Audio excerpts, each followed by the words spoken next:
The one Oh, pig boy. did say "eat me," though. We're alive. That was the weirdest Ewok movie I've ever seen. That would make more sense. I'm in pain. Oh yeah, This movie was trolling us. I'm in so much. Oh, that's why it's called. Okay. Okay. Everyone thinks because you're a zombie, you don't know good coffee. Well, they're wrong. There's only one brew that gets my seal of approval. Deadly Grounds coffee is my guilty pleasure. The aroma is so intoxicating. It brings all of my neighbors out of the woodwork. Deadly Grounds coffee. Coffee to die for and zombie approved. It's good to get a little deadly. Use the front door! Oh, they're so disgusting.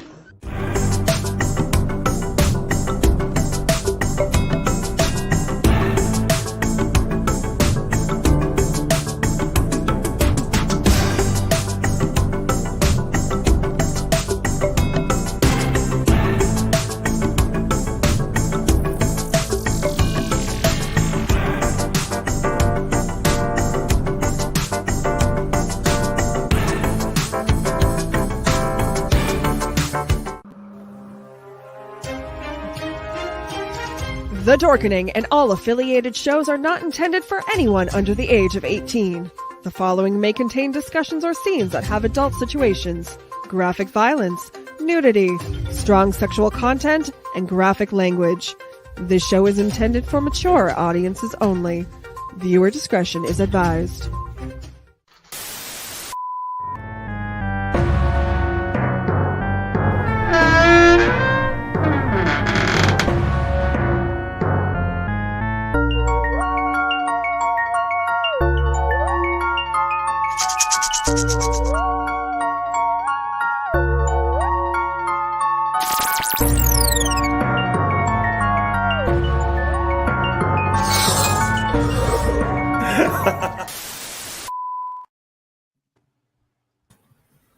Hello, everybody. Hi.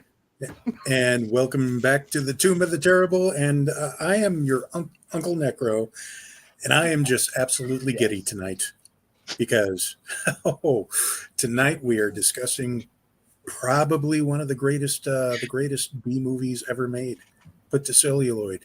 We get to ask the question: what happens when an Italian director suddenly finds all of his friends turning into vegetarians? The answer: he makes the best worst movie. So tonight I'm gathered here tonight. With me is the regulars Delphine, Friday in Chaos. Dr. Raz is with us tonight, as is Pyle after a bit of a thing. And also Ron. A breakdown. A breakdown.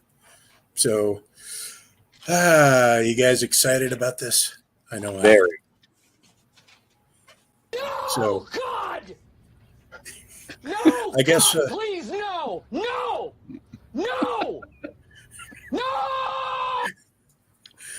Okay. Well, Steve Carell.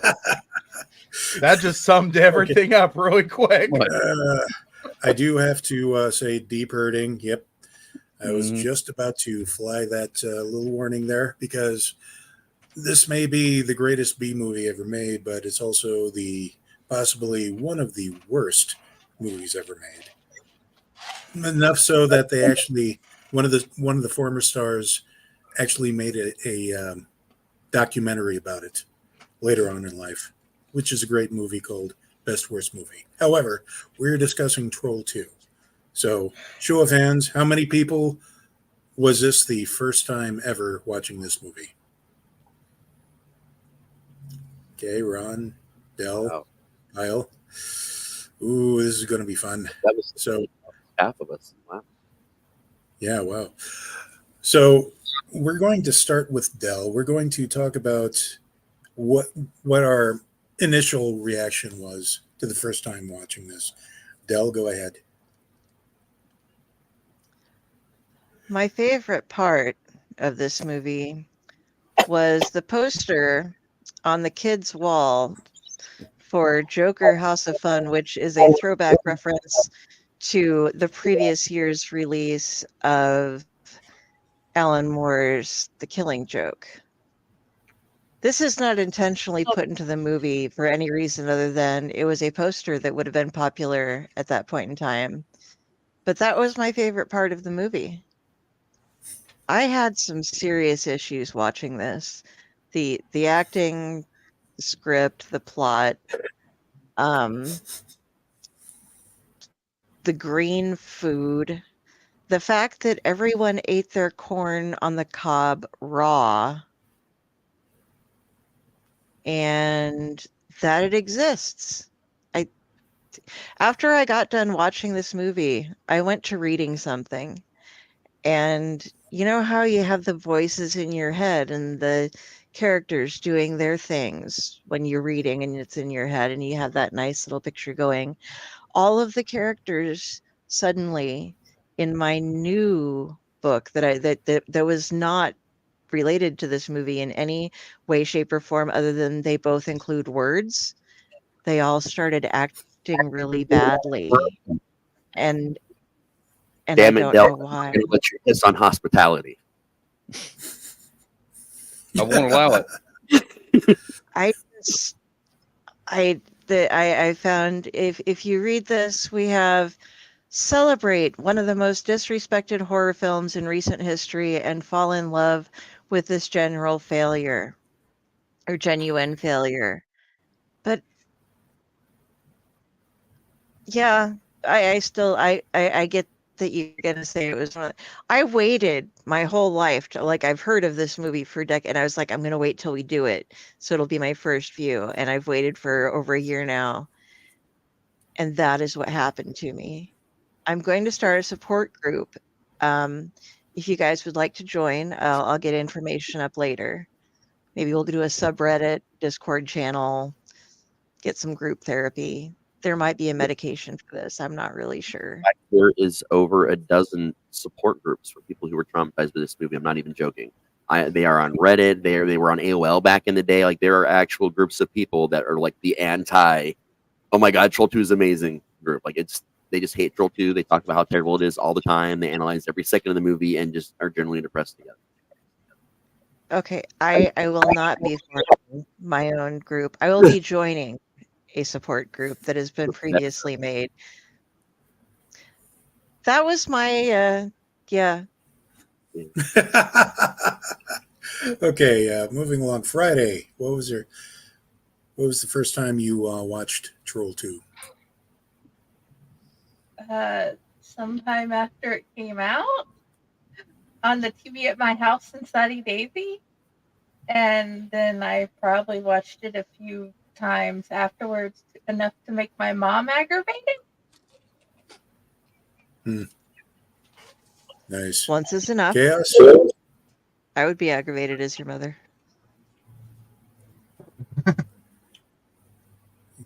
Chaos, what was your first time? The first time I watched it, I think it was about 2000. I randomly stumbled across it, just popped up on a movie channel one day. I was just flipping through channels and was like, what's this? And for some reason, I wanted to change the channel, but I physically couldn't. It had my brain locked to where I could not press the channel up button. Yeah, It was hypnotic. It broke my brain the first time. Oh, yes. Hypnotoad, if you will. So, Raz? Yeah. Well, it was October. I was 9 years old, 1990. And it had aired on, I think it was HBO or Cinemax, one of those, or Showtime. I think it was HBO, though. And at the time, the only person I knew that had HBO was my aunt. My mother would give her large amounts of cassette tapes, and she had a VCR, and she would tape everything off of all the paid channels for us so we could watch them at home. Just something we did all the time. We had mounds and mounds and mounds of all these tapes that had labels and shit of all the different movies that were on them. And I got that tape on a Sunday, and I watched the shit out of it. And I had seen Troll 1. Troll 1 actually is amongst the few films of all time that terrified me as a child. And it was all because of the main troll. The artwork on the cover, the whole opening of the movie, like Troll 1, he just traumatized the shit out of me. So I saw Troll 2 and I'm like, I'm ready. I can do this. I can see him again. And finally get over my fear. And obviously I realized it had nothing to do with the first one, which was kind of disappointing. But I was just in awe because, you know, I've talked a lot about movies that made me want to be a filmmaker. But I think that was the first time ever in my life I thought, I think I can make a movie. And not because I thought it was bad, because I thought it was good, but it was so simply done without all these effects and all these things that 8-year-old me was just so interested in how the movie was being made that it wasn't until I think my third watch through that I actually paid attention to what the movie was and the dialogue and everything. I was just so enamored on the way it was made, I guess. And then I had to show my brother, and then we showed it to Mom, and she had questions, and that ruined it all for me. Because they were all right. All right. So, Pyle, this was your first time. Why don't you tell us what you initially thought? Your initial thoughts on this, sir. Okay, so I totally said I was going to watch it this weekend, and the way that this got played out, no kidding, was went to Columbus, had a special event with my son, and we got in the hotel room. We started watching this. Even he was just like, what is this?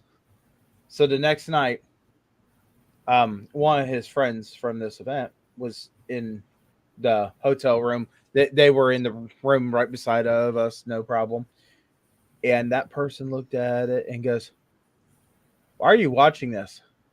I said, have you watched this? Yeah. I was like, I gotta watch this. And she said, no, you don't. I went through it. Yeah. But Raz, I totally agree with you. After watching this, I feel like I can make a movie too. Excellent.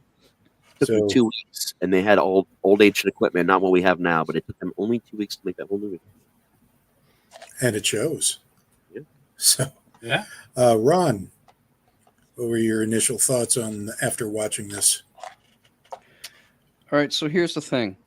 The one thing that nobody's mentioned up to this point is that the movie is called Troll 2, and it has absolutely nothing to do with trolls. It's really about goblins, and goblins and trolls are not the same thing. Therefore, I'm inclined to believe that the director was way ahead of its time in its terminology, that he was actually trolling his audience by making a statement about vegetarianism, and that's entirely what this movie is about, and nothing more.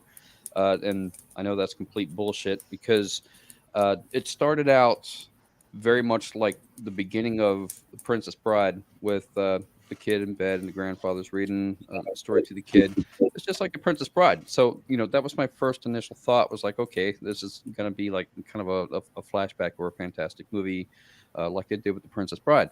But then that's not it at all. And it just kept going. And I found myself kind of like chaos going, I can't stop watching this, even though I really want to.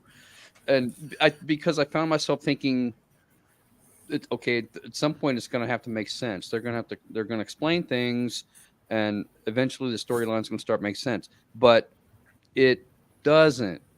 And it never does. And there's no explanation for it. And it just keeps going.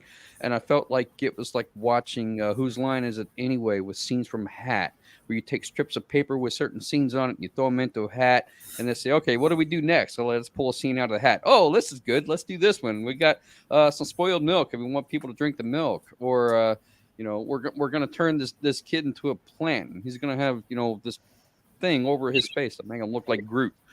It was just And then the witch, no backstory whatsoever. She just shows up out of the blue. There's really no explanation for her. Like maybe I guess she was supposed to be the queen of the goblins, or they were her creations, or I don't know. I never really caught that because they don't actually explain anything in this entire movie.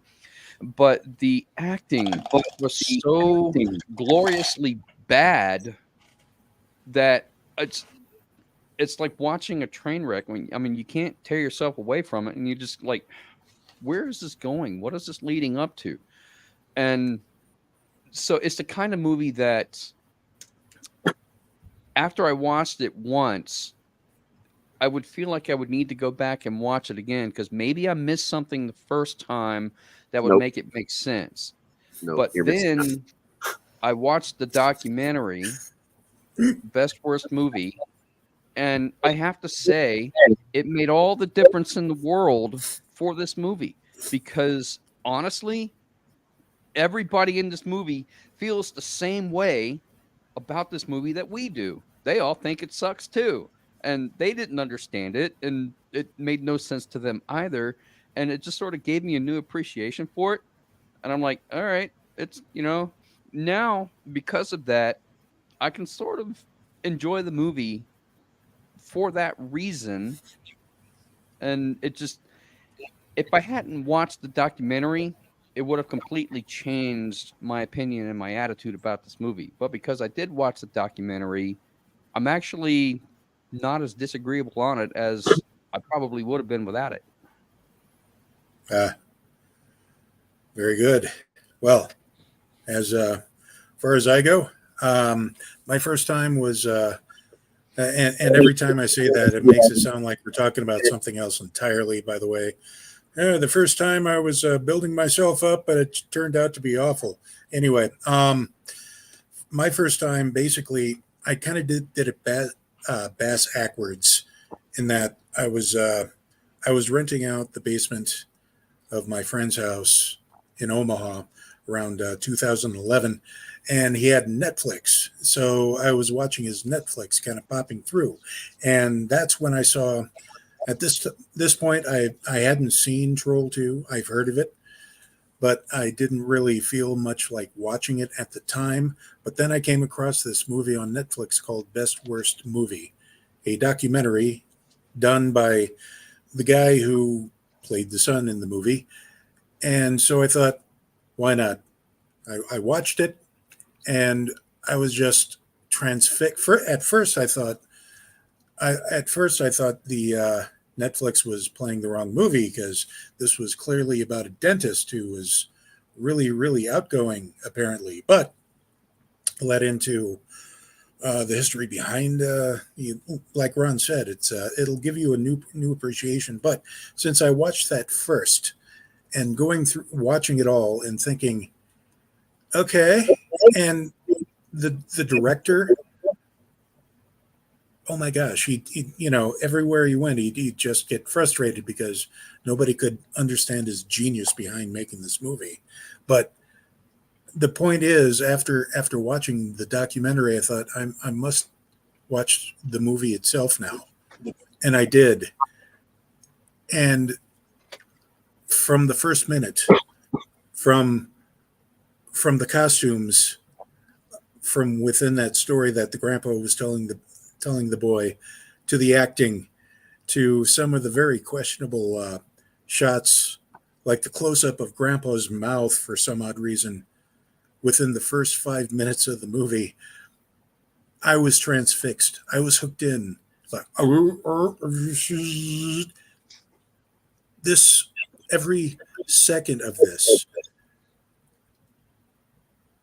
it was just an experience that, you watch a movie and you can tell that, a movie of this caliber, a lot of the actors are just kind of going through the motions.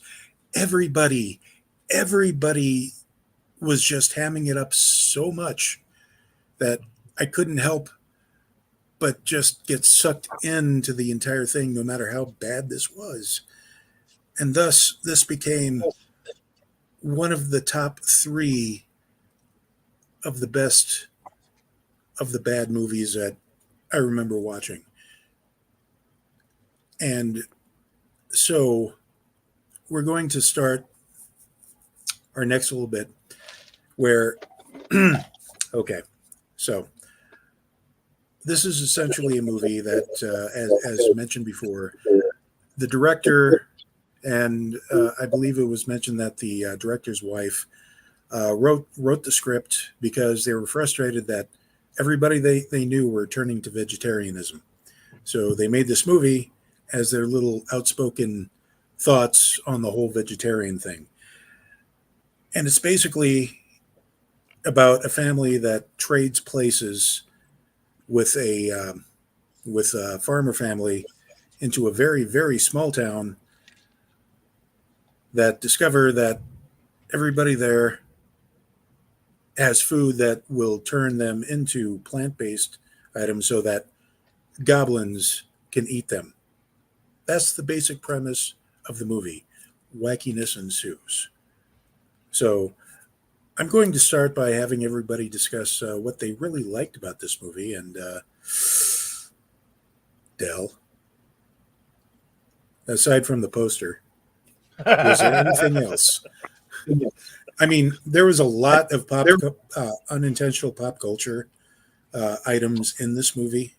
Like you see the Smurfs and, very like Disney products. I'm pretty sure those weren't cleared while this movie was made, but that was just me. But Del, was there anything else you can possibly think of? No, I think that was pretty much it. Kid had decent taste in comics. It didn't help, but okay. This movie really, I really just went. I haven't I've watched something so good that it just made me cry for hours afterwards, and it's been so beautiful and inspiring. And this is like the extreme opposite of like the difference between there was that wormhole of emotion coming to me from those other movies, and this is like a black hole attached to my brain. Was that movie The Exorcist 3 perchance? Well, that would be one of the experiences that I've had, yes. But it Okay. you get where I'm coming from. Oh I yeah. think. Oh yeah. I have glasses on, or you would see the 1,000-yard stare that has not left me since I was done with this. Yeah, I understand. So in that case, Friday? Yeah.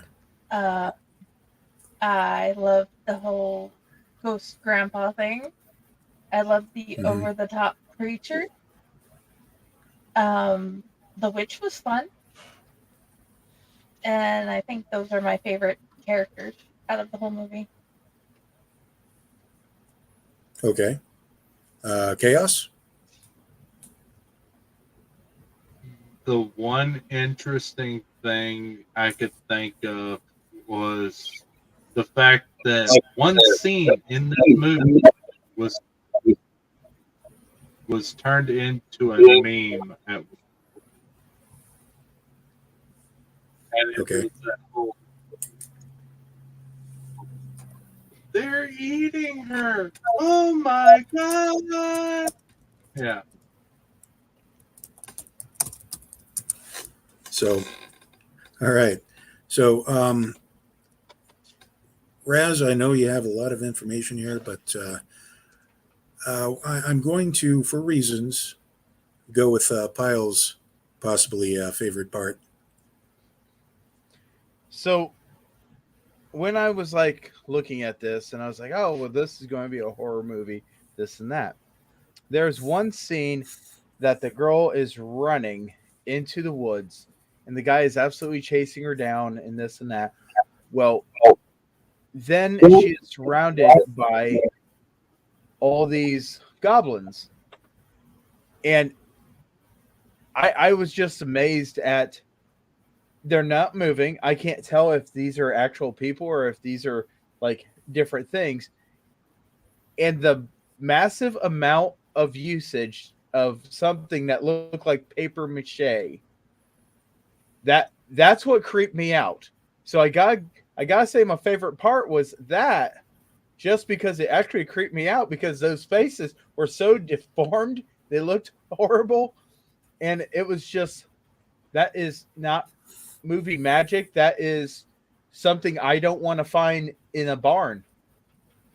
But yeah, I mean, when just looking at those things is what made me feel very uncomfortable. And I looked at Jay and I said, so you like that? And he goes, don't make me wear that. But yeah,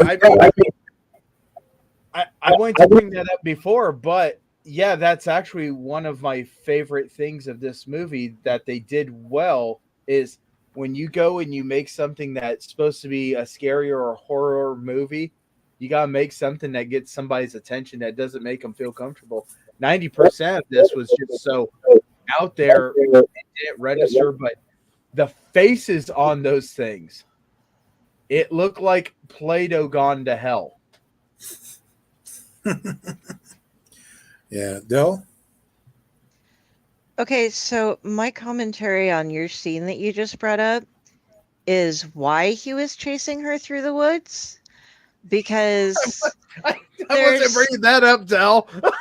Because so the family goes on vacation. There's this off-story thing with the daughter's boyfriend, who he hangs out with his friends more than he does her, and she's making him choose.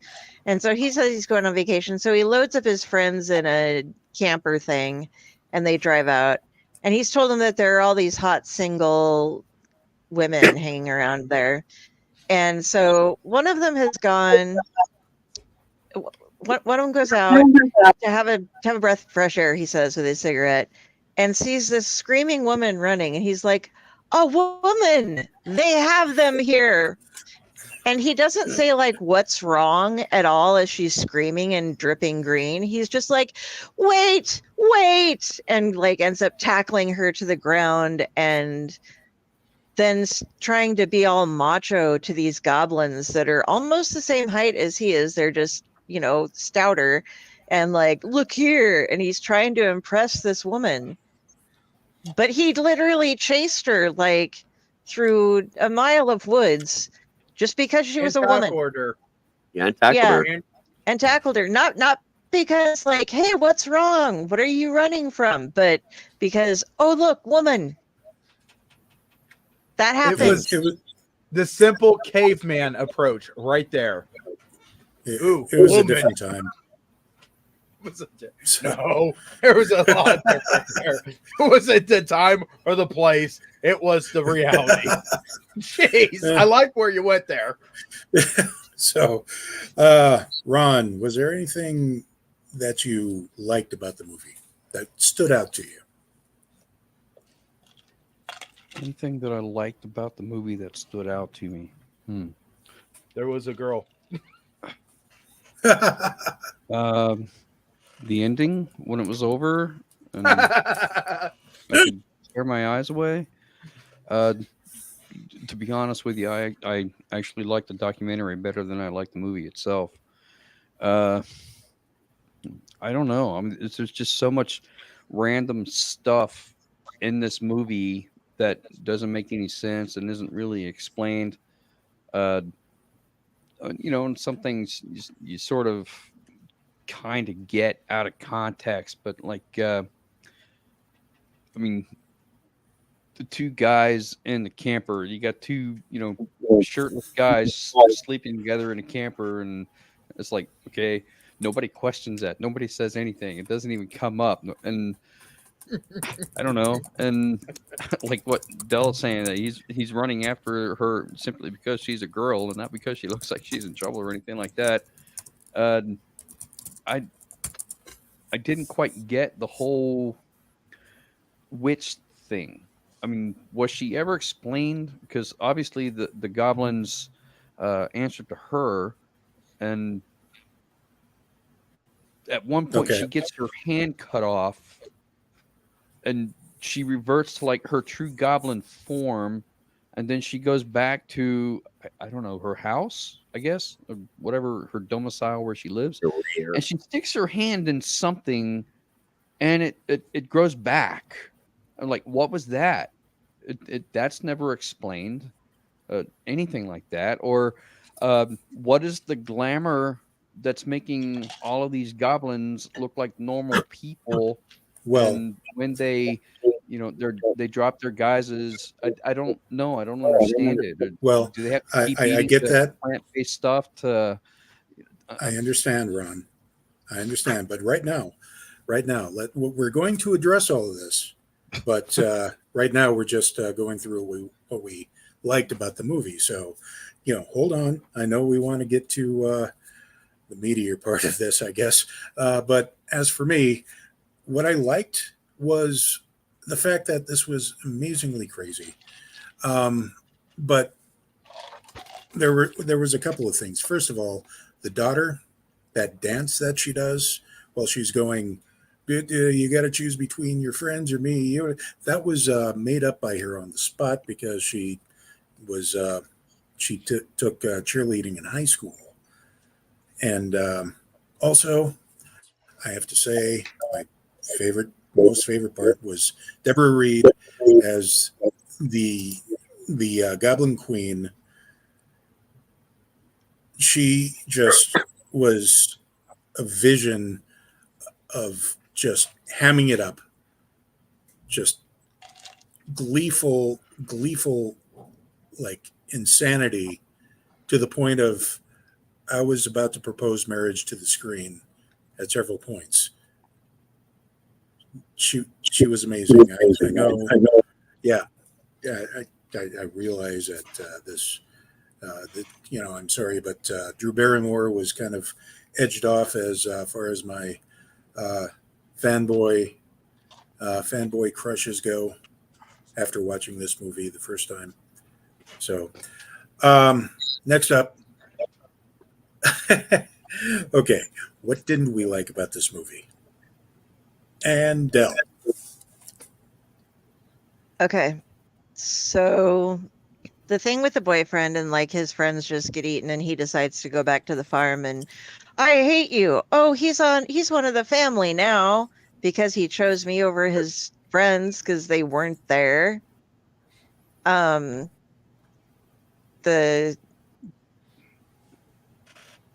corn thing really bothered me. They kept having them eat green food because that would turn them into the plant thing that they could eat then. And like everybody, they come over and try to give them green food, and at first the little boy gets them to not eat in a interesting fashion. Then when the whole town comes in to try to get the family to eat green food, they have like all these things they have like frosting burgers and corn on the cob that's all raw every time with green frosting on it because you eat frosting on your raw corn on the cob, I guess. And I don't know why the corn thing really bothered me as much as it did, other than what does it take to boil a couple of ears of corn so that they don't still have that like silky husk looking point going on them. I don't know. And the grandfather, we got to keep in mind here. Okay, also the dad, when he's first scolding his son, and they're just like, "Don't hit him! Don't hit him!" And it's like, oh, so this is what normally happens? Because the grandfather also says, like, I only talk to you because you listen. She doesn't listen. Otherwise, she wouldn't have married that worthless piece of crap, And so it's just like assumed that he's a bad person. They're worried about him hitting his kid, and the dead guy can't even stand him. And like is upset with his daughter because she married him that he won't even try to talk to her. He was just a horrible person. And there was this really weird thing where he kind of kept having this Henry Rollins look, and that got rather disturbing as well. I don't know. But there were so many little things that the things with the grandfather though, like, okay, so he's a ghost and he's encouraging this kid to do shit that his parents are like, what in the fuck are you doing? And it's like always something weird. Like at one point it's like, okay, we got to put out the fire. What's that? You'll see. And like hands the kid a fucking Molotov cocktail and says that he'll make a distraction with the fire extinguisher. You don't think a Molotov cocktail is a big enough distraction that, you know, so I'd be worried if my kid said he was seeing his dead grandfather and he kept giving him weapons as well. It'd be like, yeah, I think like maybe I don't believe it so much because I didn't realize Grandpa hated us that much that he would ask you to throw in a Molotov cocktail into a room that we were trapped in by goblins. Those are some of the things that bothered me about this movie beyond its very existence. Next. Okay, very good. Friday, was there anything about this that bothered you? The friend thing that bothered me a lot. The sheer, I'm not going to believe you when you say you keep seeing your dead grandfather. It had nothing to do with Trolls 1.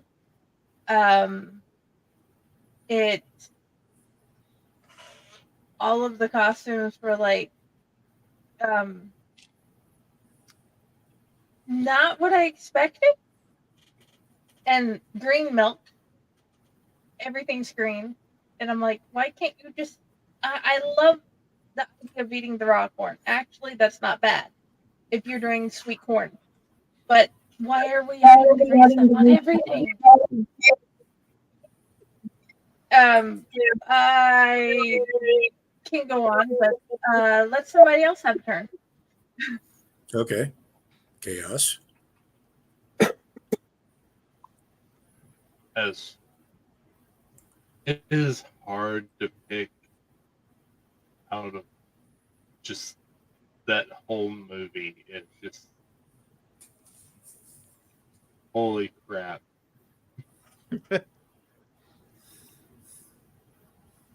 He just simplified it right there. It is one step above Prey, though. It still beats Prey. We'll get to that. So, yeah, no. Okay. I have successfully forgotten Prey. I would like to let you know. I am very excited about this. I wish I could. Until now. So, by request, I am going to pass over Dr. Raz for now and go to Pyle. Now's your chance. So, there's so much about this movie that was conflicting, messed up. I really thought that, you know, they could have done a lot better on so many different things. One of the most terrible things is the witch, or whatever she was, broke the fourth wall so many damn times. She did. She would basically just absolutely ha ha ha ha ha ha ha. It's like, okay. And then she would say something and then she would talk right to the camera. It's like, okay, can you not do that? But then I realized she wasn't the only one, because the dad did it too. He would just go up and he would be talking to his son, and then he would look right at the camera. It's like, what? Why? So, I mean, one person's, okay, I messed up doing this, trickled into many people's mess ups doing this. I have to agree, the whole grandpa with the cocktail, I mean, the kid should have never had that. But you know what? It was a wonderful moment that I looked at my kid and I said, just so you know, we're clear, you're not getting that from me. And he goes, okay, I can make my own. Okay, you don't need to though. But this is one of those movies that, you know, you kind of look at it, you poke, and you look at your kid and say, what is all wrong with this? And he goes, too much, not enough paper in a binder. But yeah, I feel like the name is very misleading, because that was one of the first things as soon as we got in the little pre-show here, I said misleading. But yeah, I mean, my brain hurts trying to think of everything that's wrong with this. So I'm going to go with the next person, because the next person I'm sure has got a whole list. All right. So we move on now to Ron. You may proceed, sir. I'm going to back up a little bit, because the previous question was what did we like about the movie, and this question is what don't we like about the movie. And I gave a whole bunch of things I didn't like about the movie on the previous question. So I'm going to back up, and I will actually tell you something that I did like about the movie. All right. I like the fact that they made this movie on a shoestring budget. I think it was like maybe $100,000, possibly less. And they used a bunch of no-name actors, people that didn't have any credits in acting before. They didn't really know what they were getting into, and nothing was really made clear to them. And they had to use a lot of improvisational skills, even with the very meager script that they had. And so when you look at the movie as a whole, you can certainly break it down and say, this is so much wrong with this movie. It's terrible. But when you put all of that together into a combined amalgamation, then you start to see that it's so bad that it's good. It's like the bad acting. We've watched movies with bad acting before. I mean, Thanksgiving was atrocious, but we love that movie. We all like Thanksgiving because it was just complete inanity. And this is kind of the same way. I feel like it's on the same level as Thanksgiving, when, you know, it's a bunch of amateur actors, don't really know what they're doing. They made the movie in a very short amount of time for very little money. They used what they had available to work with an Italian actor coming over to America thinking he knows what America is about. And quite frankly, after watching the documentary, I really felt like the director was kind of a dick, because he kept referring to his actors as dogs and, you know, saying, you don't understand. You don't know what you're talking about. You don't remember. You're a bad actor. And I mean, this is classic, you know, reflect. You know, he's deflecting everything. Instead of saying, okay, yeah, I made a bad movie. It kind of sucks. I'm sorry. You know, he didn't do that. You know, people didn't really understand it, and somehow it became a cult phenomenon. And I get it, because it's so bad and there's so much wrong with it. But when you take it all together and you look at like the gestalt of it, it's entertaining. It really is. It's an entertaining movie to watch. And despite how bad it is, I still enjoyed it. Okay. Huh. That took a turn. So I have to, as far as I go, there is a list of things that I just don't understand why they went with this direction. And it has nothing to do with the fact that, as everybody else has brought up, that there are no actual trolls in Troll 2. I understand the reason why it was labeled this. But my complaints would actually be with one, the tackling scene in the woods. That just doesn't seem, even back then, that didn't seem. I would say that would never really fly, even, you know, not even talking about now, because you don't generally do that. No, stop, wait, tackle. And she seemed fine with it. Like, it's not, but that's neither here nor there. I was greatly amused by the over-the-top ranting about meat that the preacher did. It was like, oh, bacon, ooh, pork chops, yada, yada, yada. And, you know, and that part made me hungry. Oh, yeah. So, and And Del, you had something to add. In the car scene, when they're driving up, they're trying to dissuade an argument. And it's like, what was his name? Joshua, the kid, Joshua, wasn't it? Joshua, Yeah, Joshua. sing my favorite song, please. Sing my Yes. favorite song. Row, row, row your. What the fuck? I mean, if it was, like sing that car song, that would make sense. But it was sing my favorite song. Woman?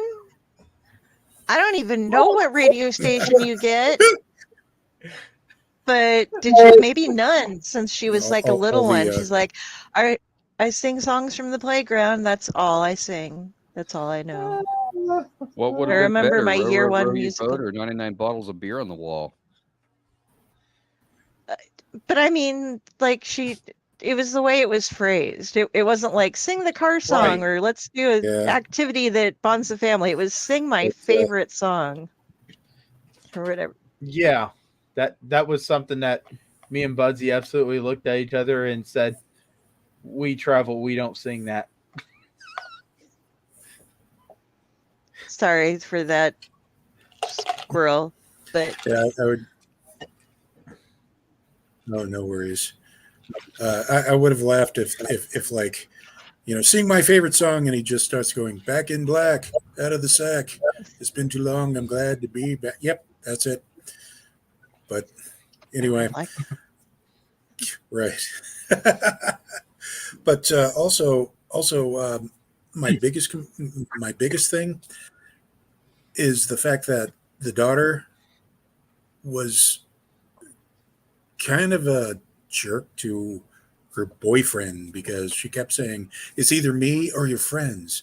And to that, I would have to quote, if you want to be my lover, you got to hang with my friends. That's good. Okay. That's good. I mean, she was just animate about it's your friends or me. And I got to go bros before hoes, I guess. Is that how that goes? But it rhymes. It could. It works. He decided to join us. I'm like, you gotta join the tomb. You're watching them anyway. And then here he is. Yes.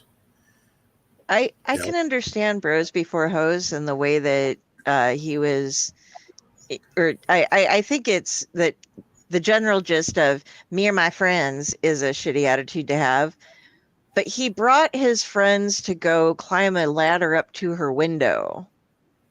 Like, that is a little creepy. That's more like, if you can't go chat with your girlfriend without your friends climbing up to her bedroom window as well in the middle of the night, that might be a little bit too much before bros. You go out with the bros, you don't bring the bros to the house. And parents never said anything. Yeah. They don't care. I mean, obviously. They just didn't give a shit about their kids, really. Well, they did because they looked in on him and said, "Oh, you're still awake." Close the door.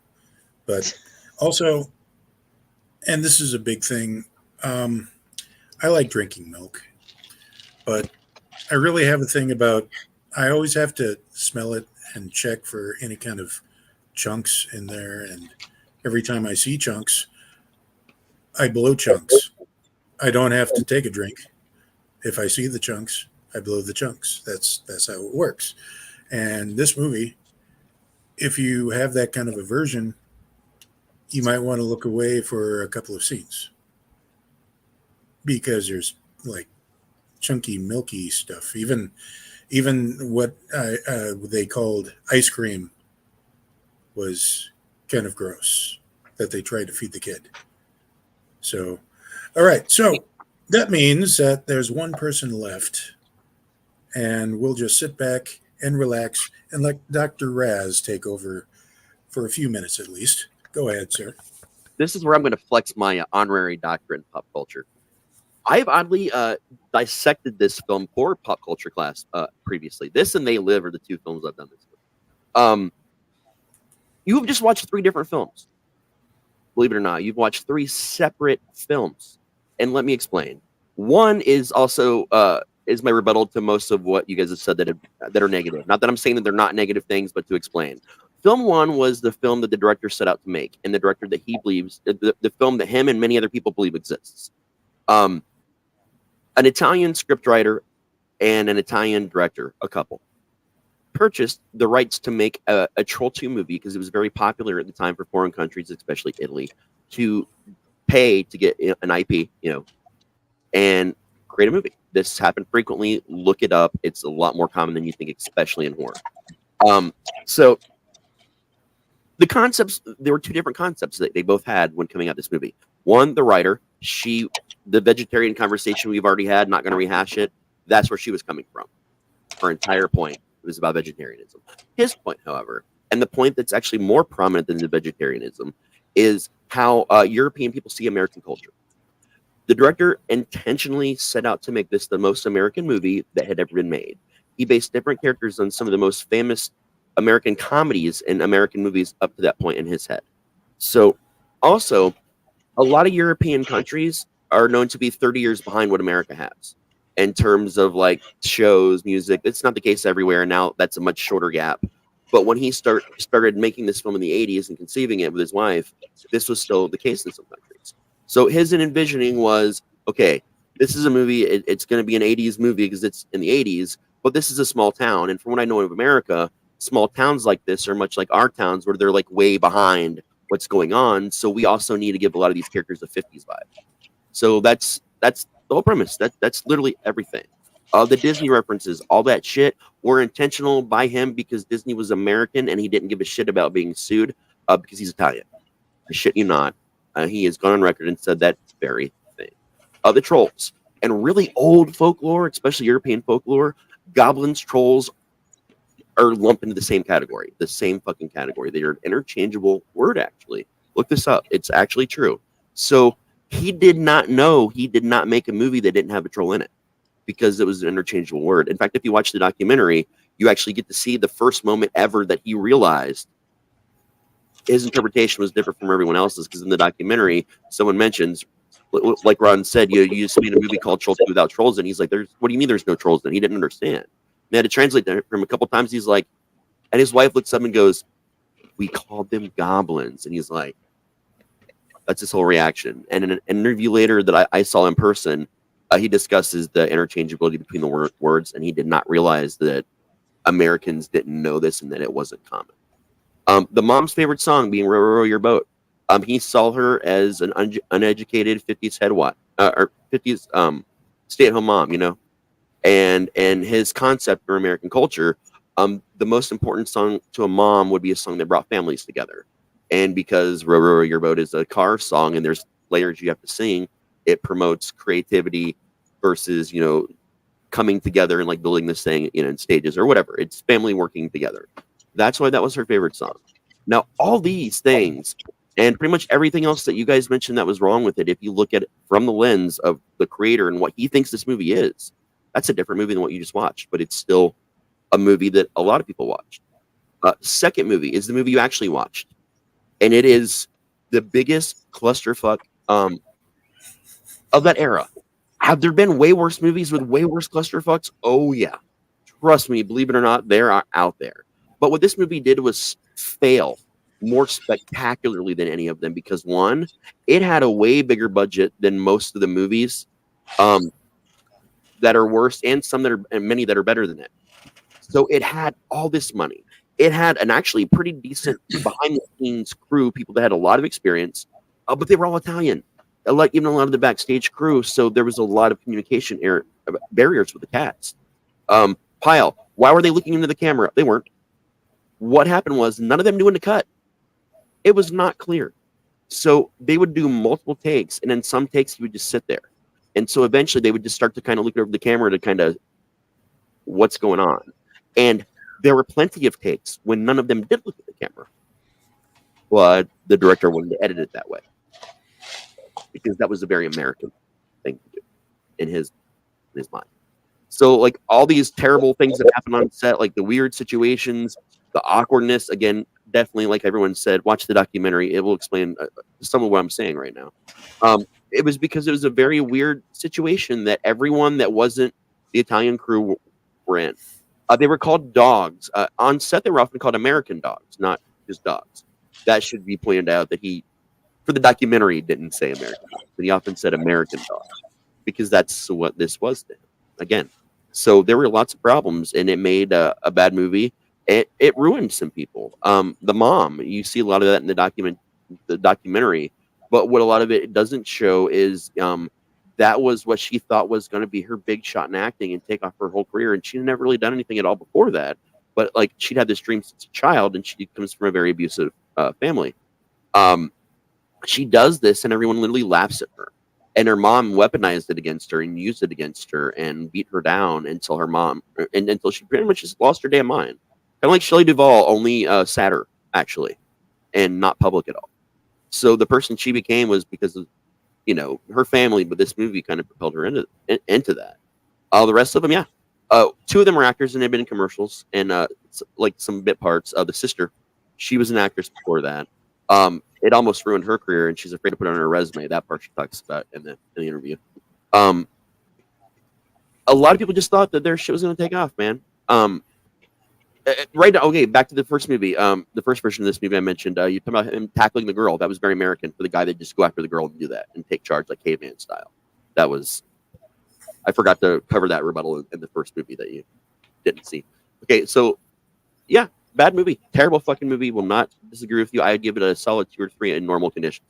But the third movie you watched, which is the movie a lot of us watched, it was our Killer Tomatoes. It was our Rocky. And you might scoff when I say Rocky or Attack of the Killer Tomatoes. But at the end of the day, did you know Attack of the Killer Tomatoes had the very first ever live screen acting before Rocky? Did you guys know that? Yeah. They did a live screen where actors would stand in front of the old screens in black and white back in the day and perform it in front of the screen, just like Rocky. So this was a thing before Rocky that people, seem to credit it to Rocky. Did you know Troll 2 does this as well? It's a thing. I've been to 2 of these where they screen the actual movie without the actors and they screen it with, and there's like a little mini con and a lot of the stars, show up to it sometimes in its community. This is that for so many people, a movie that made no goddamn sense, that actually hurt a lot of people. You gonna tell me Rocky didn't hurt careers of a number of people? It did. They went through some crazy shit. Does that movie make a lot of sense? Fuck no, but it's brilliant. Attack of the Killer Tomatoes, they're killing tomatoes. None of it makes fucking sense. But yet, these movies are the movies that brought so many fucking people together, like we talked about with Monster, Killer Sofa. These movies made people. They made relationships. They are the foundation of what, if Killer Tomatoes is the 70s representation of B, Rocky is the 80s interpretation of B. In a lot of ways, the actual film version, not the play. And 90s is that for Troll 2. And there's movies that come out ever so often. Monster, I'll argue, is that for the 2000s. Like, there are movies in each decade that become way more important than the sum of its parts. And because of all these 3 movies that you saw in one, whether you realized you weren't watching them or not, it is so wildly interpretable.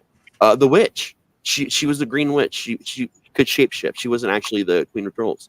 She could shapeshift. That was actually shapeshift their culture. Why could they just suddenly be people and trolls? Because in folklore, trolls and goblins and things like that, fake creatures, could do that. So there's a lot of logical things based on older folklore that people might not know, that those people that saw the third version of this movie when they watched it and kept watching it, they saw these things. They saw what Ron mentioned, the love and passion of the crew. They were half terrified out of their minds and confused most of the times. And that documentary, they talk about how that, like, all the American crew or cast members, they stuck together. They talked. They spent every day on the porch trying to make sense of what the fuck they were doing, because they had no idea if they did it anyway.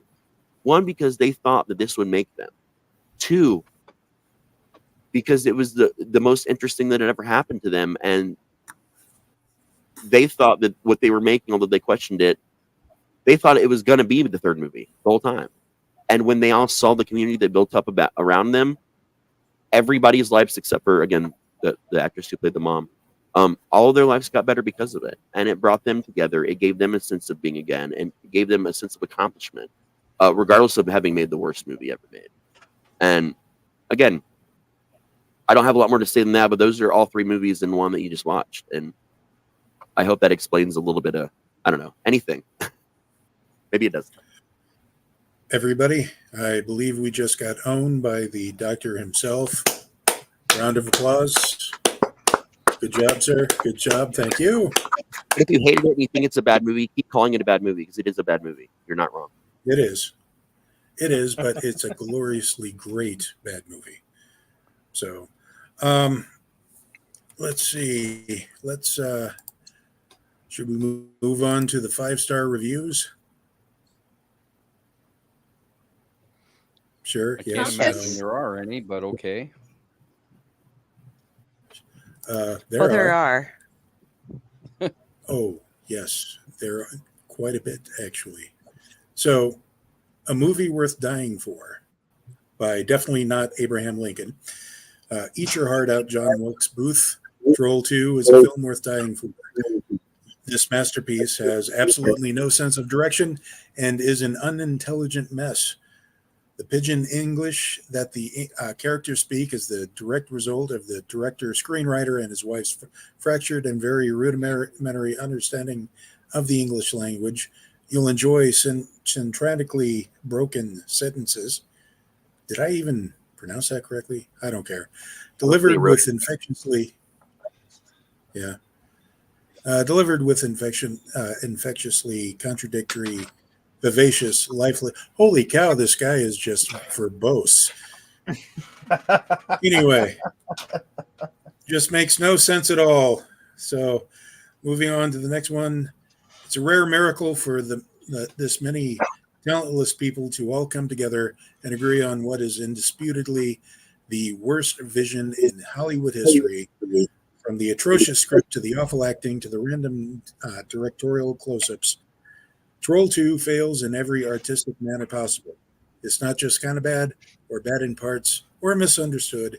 It's literally a 90-minute train wreck that only gets worse and worse as it goes along. Luckily, that is exactly what makes it a cult classic. And I'll just do one more here. Disclaimer, this movie is regarded as one of the worst movies I've created. So why a 5-star rating? The thing is, the creators of this movie set out to make a legitimate horror film. They failed miserably. Words cannot describe just how far away from true horror this movie is. They inadvertently made a hilarious comedy. And it just keeps going from there. But yeah, that's pretty much the gist of it. They all give them 5-star reviews because it's so bad it's good. So, Del, I believe you have one from IMDb. You are muted. Thank you. You're welcome. This is the featured review on IMDb. Utterly flawless. This is the best movie ever made. Nothing I have experienced has displayed the degree of perfection attained by the geniuses, yes, geniuses, and nothing less, behind Troll 2. The storyline is gripping, believable, and damn scary.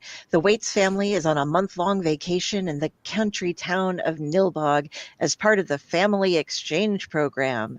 They leave the modern conveniences of their home to rough it in Nilbog's rural setting. I'm on the edge of my seat already, but wait, there's more. Young Joshua's deceased grandpa Seth comes back from the grave to warn the family of Nilbog's dangers. The beautiful Holly Waits' boyfriend tags along with his blatantly homoerotic chums. There's something strange about the curiously unrefrigerated Nilbog milk. Oh, and did I forget to mention that the town is full of goblins? The acting in this film can be summed up in one word and one word only: super fine. Every member of the Waits family was portrayed realistically and intriguingly. The chemistry between Elliott and Holly was so intense that I would be surprised to hear that there was not something going on off camera. The town matriarch has full command of the screen whenever she graces it with her presence. One actor takes the cake, however. Scene sealer Draco Floyd as the store owner, is a sight to behold. He truly takes this movie that extra step into masterpiece. Watch for him. He'll give you chills. The special effects are over the top of the line for 1992, and some of these techniques are still used today. Watch for the spear throwing, the regeneration of Credence's hand, Grandpa Seth in the mirror, the shirt buttoning scene, the vegetable transformations, the popcorn scene, and of course, the goblin costumes. The underlying social commentary of Troll 2 was truly ahead of its time. Homosexuality is dealt with on many different levels. Elliott and his boys are obviously repressed closet homosexuals. Theirs is a constant struggle for acceptance into the Waits family. The town of Nilbog is in fact run by a lesbian who lusts after Holly Waits and takes great pleasure in the demasculinization of Arnold. Vegetarianism is approached more directly. The goblins turn their human victims into vegetables before devouring them. This says in no uncertain terms that everything you eat, plant or animal, was alive once, and killing is still killing. Troll 2 takes a chilling look at organized religion in the sermon scene. The preacher, played by my father, I'm pretty sure of it, has his congregation in the palms of his hands and easily turns them against the lovable, freckled Joshua. Power like that belongs in no one man's hands. On the whole, realism sells Troll 2. It's scary because it could happen. Don't watch this one alone or at night, but do watch it. You won't forget it. It happens in like Ohio like at least 3 times a year. Wow, that's really That reading was amazing, Del. the needle on my sarcasm meter was just buried into the red.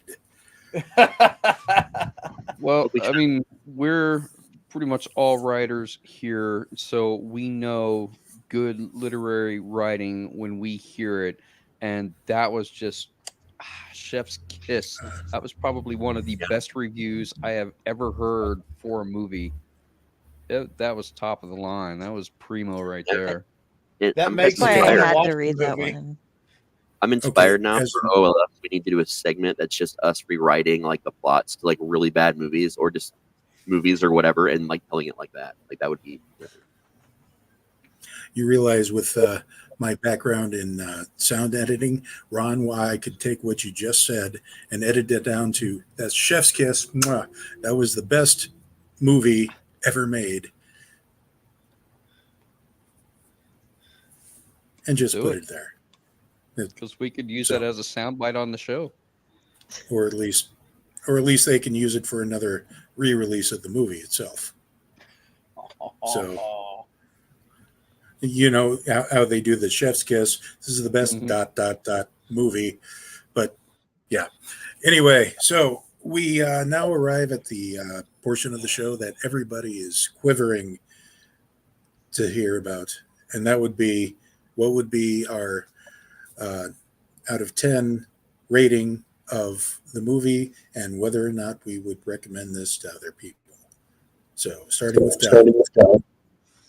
Okay, so I have said before that, you know, I've upped a movie because it was better than Prey.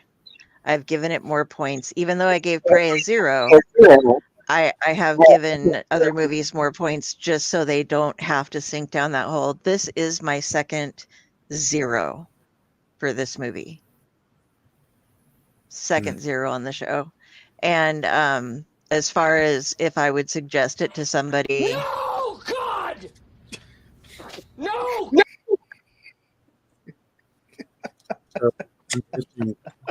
This was going to be the choice of having my friends watch at my birthday lament. You'll be out at the bar drinking and not partaking.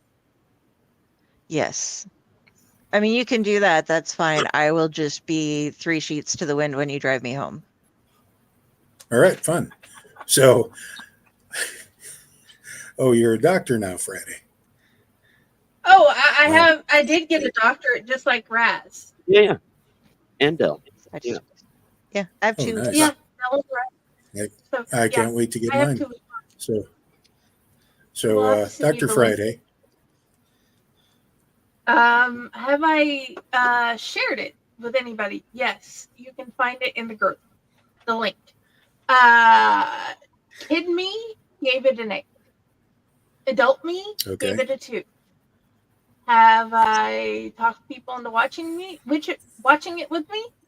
I didn't give him a choice. I just said we're doing a triple movie. We did Trolls 1, Trolls 2, and Ghoulie. That was our Saturday. Nice. So, Ghoulies is actually 4 movies. and I should you watch it? Yes. Are you going to enjoy it? That's up to you. And yeah, that's where I am. A 2 as an adult, an 8 as a child. Okay. Chaos? It was a 2 when it broke my brain over 20 years ago, and it's still a 2. Okay. Would you recommend it, though?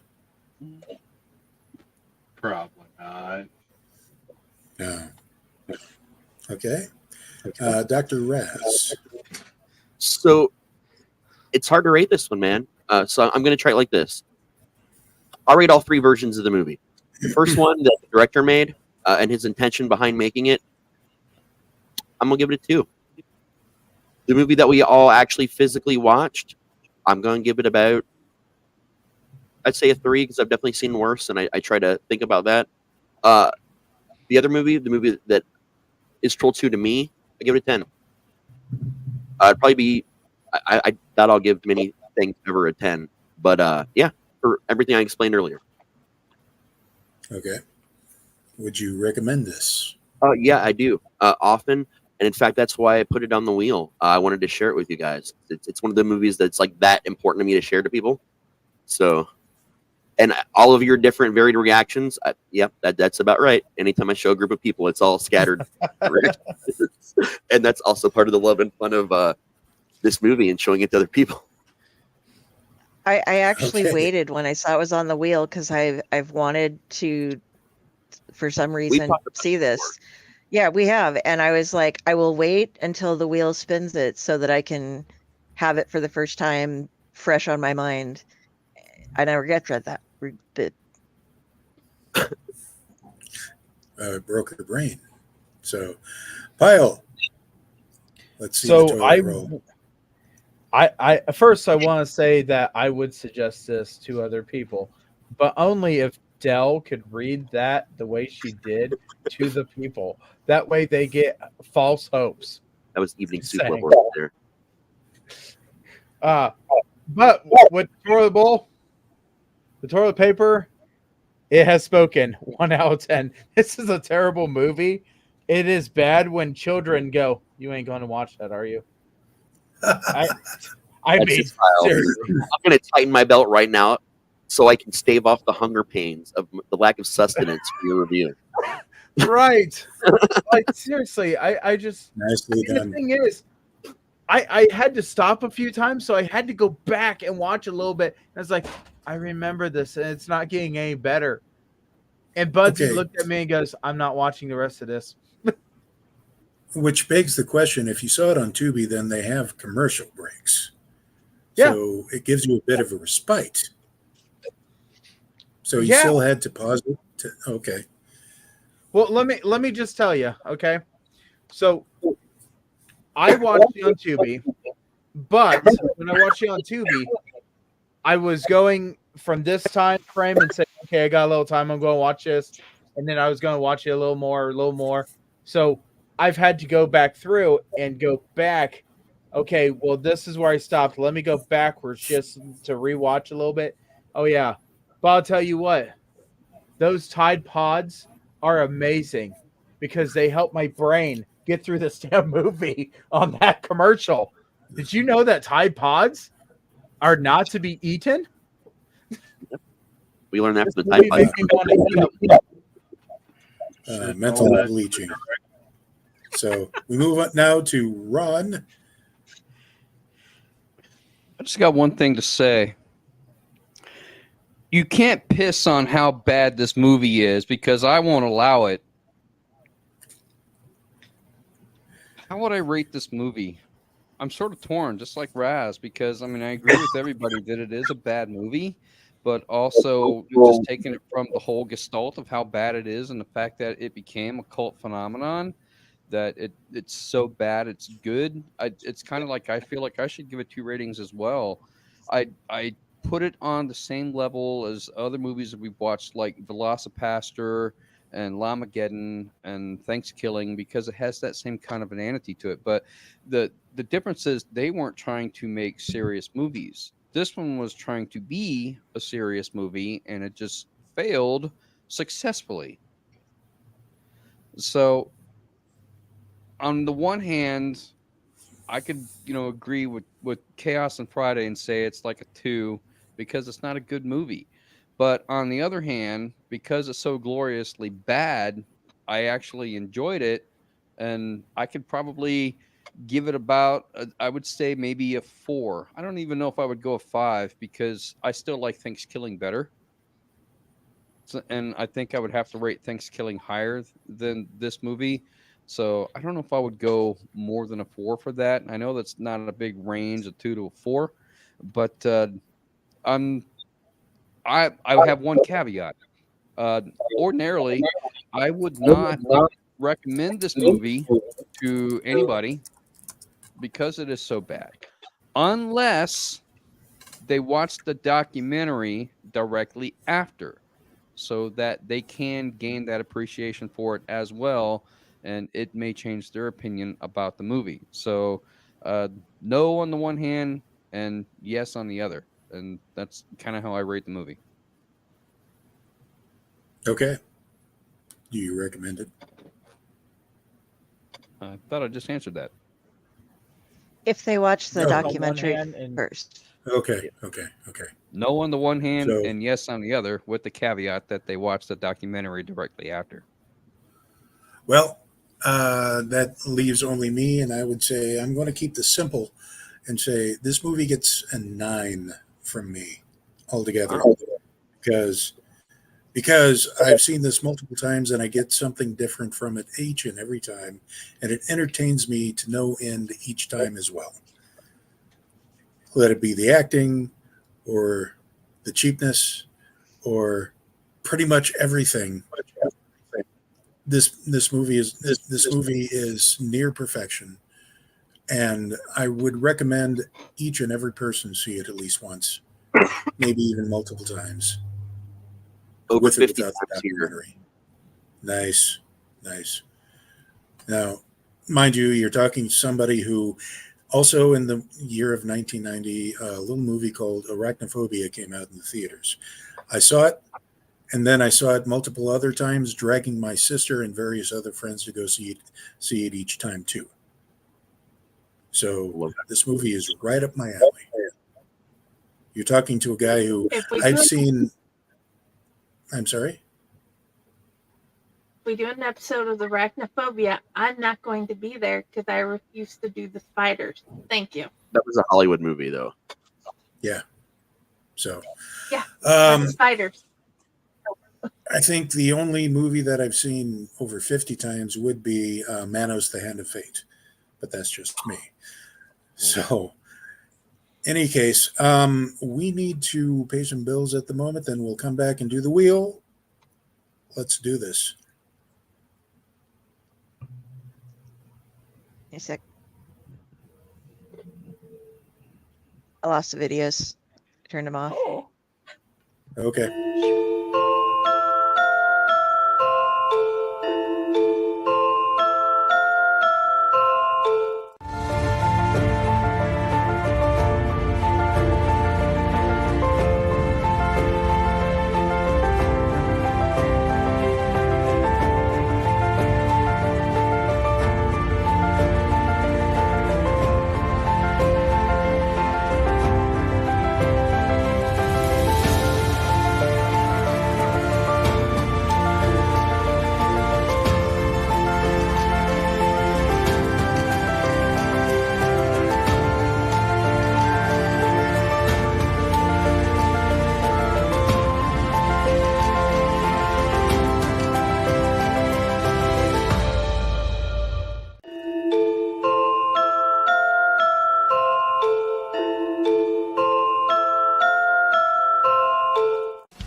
Greetings and shabebans. We are the Retro Reductibus Cephala Podcast, a long-form bi-weekly show that celebrates all the things that made growing up awesome. Well, that sounds good, but I don't know what all those words mean. I think what Parasite Steve's trying to say is that on Retro Reductibus, we explore a range of retro goodness, from toys, video games, and movies, to cartoons, and even snacks and school lunches. Oh. And we do it all with a positive spin, a slew of killer guests, and some very adult language. And you know what else is cool? No. This crazy show is part of the Door King Podcast Network with new episodes every Tentacle Tuesday. What's that? And if waiting 2 weeks for a new episode gives you a sad, know that we drop bonus episodes all the time, like the off-format Crow's Nest and an interview series we call The Brig. You can listen to Retro Reductibus on Apple Podcasts, Spotify, Stitcher, or any app that's cool enough to carry the only show that celebrates all the things that make growing up awesome.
You know, I was turned into a hamster. Oh, hey, we're back. And we're going to spin the wheel here. So do we have the wheel ready?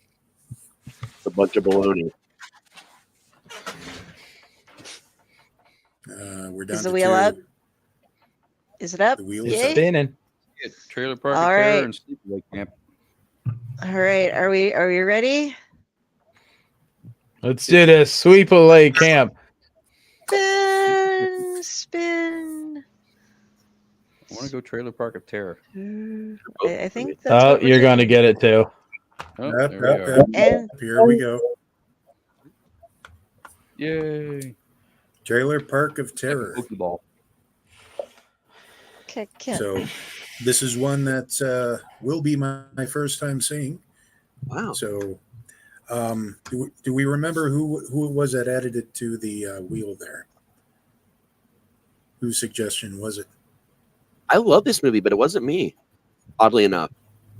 It is to be, Okay. by the way. Yeah. Yeah, I just looked that up. Ruby. Yes, sir. Really Nice. fun things in Okay. this movie, and the special features of this movie, which we won't be watching unless you actually get the DVD or look it up on YouTube. They actually do this really cool thing where they do character interviews in character. So I thought that was actually really fun and really cool in the special features back then. And also, one of the main stars of this movie is very well known on the USA Network. I have to remember her name later. I just don't remember it right now, but she was in a series of the serious cop drama type stuff is like The Sister and a couple different of these USA Network shows. So she actually was doing a lot of much bigger stuff while she actually made it. So it's got a really interesting cast and a really interesting everything, but it's definitely it's an intentionally fun movie about zombies. Okay. Well, all right then. So next week, Trailer Park of Terror. It's on Tubi. Till next time, I am your Uncle Necro saying, spay and neuter your friends and seek help.